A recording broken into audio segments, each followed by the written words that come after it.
हाय नमस्कार, तुमचं आपल्या क्रेझी फूड लवर्स या चॅनलवर स्वागत आहे। आज आपण एकदम घरगुती पद्धतीने अशी श्रीखंडपुरीचा बेत करणार आहोत। तर ही रेसिपी तुम्ही नक्कीच आवर्जून करून बघा, खूपच छान आणि एकदम टेस्टी अशी होते। तर आपण त्याच्यासाठी साहित्य बघणार आहोत। तर आपण त्याच्यासाठी अर्धा किलो हा दही घेतलेला आहे। तुम्हाला जर हवा असेल तर तुम्ही घरी लावू शकता किंवा आपण रेडीमेड सुद्धा यूज करू शकतो। तर ते आपल्याला पूर्ण दही चांगल्या सुती कपड्याच्या साहाय्याने निथळून घ्यायचं आहे।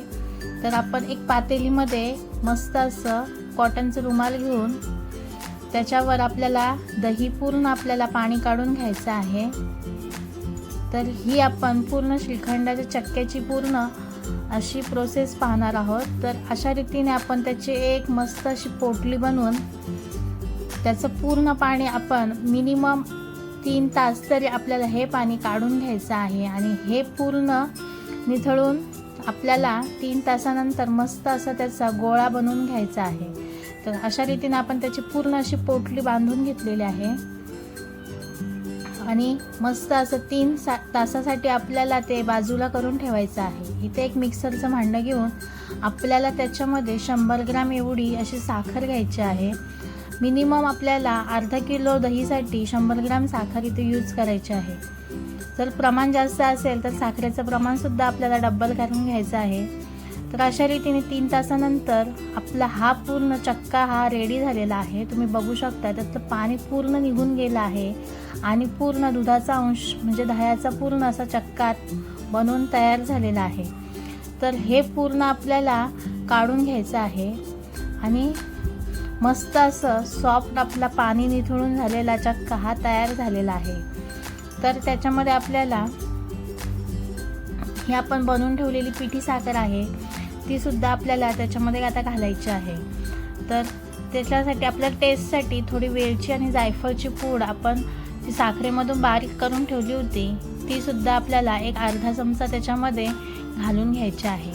तर ही आपली पिठी साखर सुद्धा इथे तयार आहे, ती सुद्धा आपल्याला मस्त अशी घालून घ्यायची आहे आणि पूर्ण हा चक्का फेटून घ्यायचा आहे, जेणेकरून तो पूर्ण साखर आणि दुधाचा चक्का हा पूर्ण एकत्र असा मेल्ट झाला पाहिजे।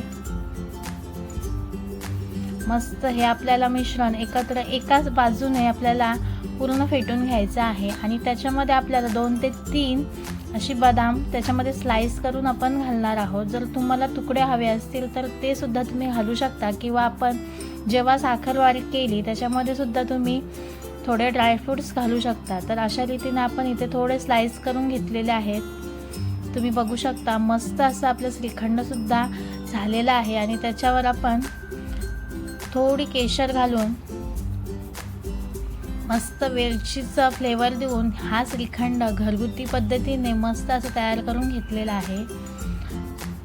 ही रेसिपी करण्यासाठी खूपच एकदम कमी टायमिंगमध्ये होते। जर तुमच्याकडे कधी कोणी पाहुणे येणार असतील तर तुम्ही विकतचं जर श्रीखंड आणण्यापेक्षा हे ताजं श्रीखंड जर बनवलं तर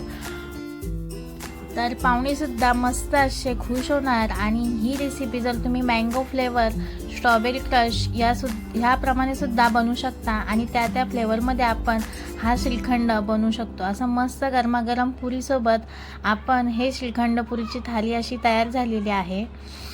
मस्त आणि एकदम पटकन होणारी ही रेसिपी तुम्ही नक्कीच करून बघा आणि आपल्या चॅनलला लाईक, सबस्क्राईब आणि शेअर करा। धन्यवाद।